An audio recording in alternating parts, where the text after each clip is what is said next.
this conversation about the Young Turks, as we know, Ooh, TYT, what's happening over there. I'm not too privy on what's happening over at TYT. I do know that they came for Olay a couple of times. I'm talking about Anna Kasparian. And I know that conversations have been had. We've been watching that platform shift over to the right, mm, speaking, talking points. We've been watching yep, them literally contradict a lot of what they started with or what they mm. said. And now it's like, but did the cop really do anything wrong? This is what they're doing now, and people, and it's grifting. Ben, you called it a long time ago. Olay called it in their face. You were LA good. No, definitely called it Olay, to their face. she called it. She called it. And Ben, you've been, saying it Well, that we're going to watch a lot of these places that usually are allies. They're going to yeah, grift. They're on that platform, literally giving right wing talking points. I've watched a lot of people find specific issues that they can use to go to the right or to cater to a different type of audience or to, whatever, maybe this is where they want to take their stand. And the particular issue that's happening right now is around trans women and around Anna Kasparian, some of her Mhm, language as it pertains mhm. to white women and white women being attacked.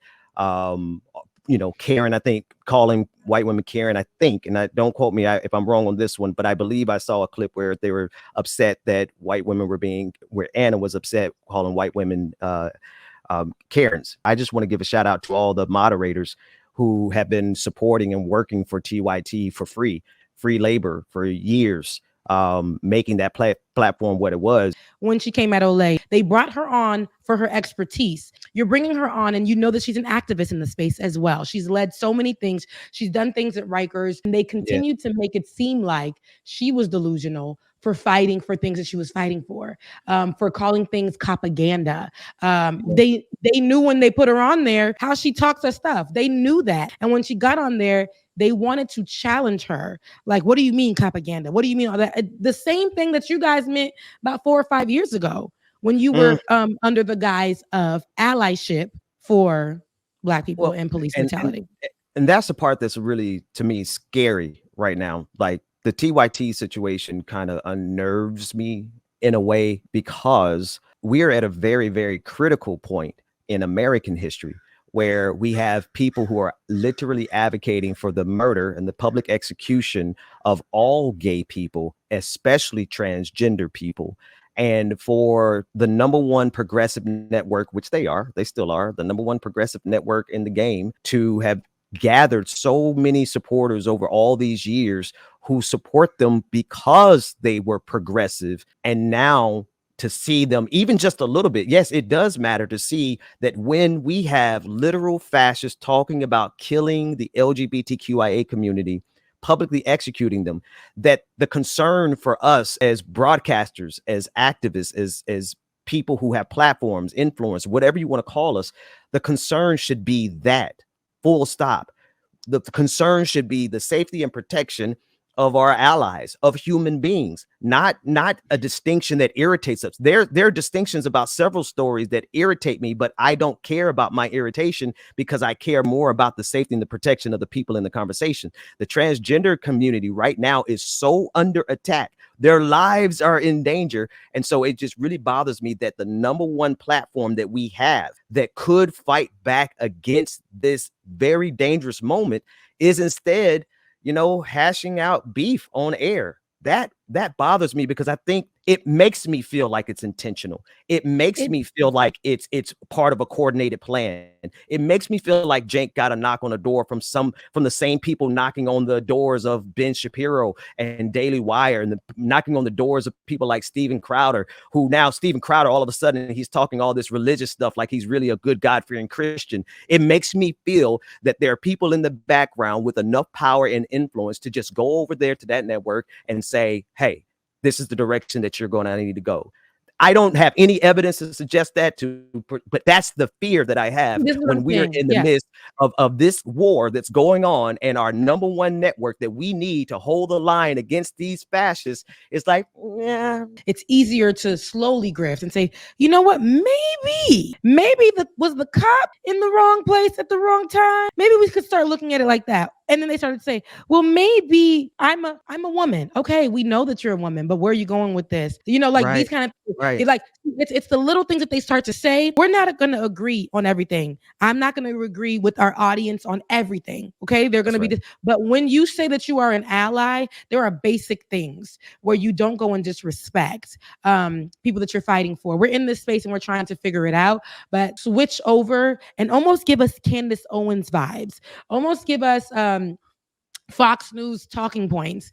And that to me was very interesting. And then too, when you chose certain people to attack who are literally diamonds in this space, people who are pivotal right now in this Yeah. space, and you actually get to lead out conversations that center Black folks' issues because you guys will trend. The algorithm will work for you. You guys will be monetized. You guys can capitalize off of that. And you know that. And here you are showing us that there is indeed cracks in the foundation. The perfect example of it's like trial balloons. It's like, where can I get my foot in the door with a reactionary belief and stand on it? And Jenk's reactionary belief is that the Supreme Court decision on affirmative action was correct. Over here on the left, we don't have a lot. We don't have a lot of platforms. We have nothing compared to what the right-wing media infrastructure has. TYT was the number one network, and it was almost one of the few. I mean, you got TYT, you got Roland Martin and of size, right? The rest of us are really small platforms, comparatively speaking. What drives me to this point of thinking like this, that I'm so concerned about this moment, is because now the number one platform has found a way to pivot in this direction. So the audience, the listening audience, can know this specific tweet I'm talking about. Cenk said, I think the Supreme by Cenk Uygur.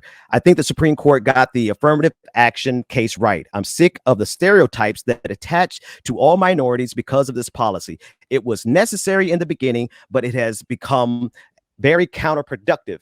But legacy admissions, which are more of an unfair, must also be banned. Yes, I agree with him on that very last sentence. But the sentence that bothers me is the fact that he says the stereotypes that attach to all minorities because of this policy. That is literally a Republican talking point to try to give Republicans and conservatives cover for their racism. We know 100% the affirmative action decision by the Supreme Court was a way to harm Black people, full stop. Yeah. Don't try to give them cover and give them justification. And for this right-wing talking point to manifest out of this man's soul, on top of the right-wing talking point that's coming about the transgender community, there's a clip of them parroting the what's the girl that came in 5th place and she made a whole career out of it. They're using actual talking points from the right, and they're standing on these talking points. They're dying on these hills. At this moment in American history, when the right wing is winning, and they're winning because of media, and they're winning because of social media and YouTube specifically. And then our number one network that we had fighting on our behalf to take these reactionary positions and then hold the line there, go to war there, die on that hill, lose all their moderators, lose like thousands of supporters because they want to hold this particular line. That shows me that they have prioritized those reactionary positions over the entire movement. Now, am I wrong? I'd love to hear what Cenk has to say about it. He might make a comment about it because now what they're doing is actually responding. They're utilizing the space to be messy. They're responding to people through their platform, and this is what's getting them the views right now. Of course, this is content creation. We're always going to utilize things that make us go viral.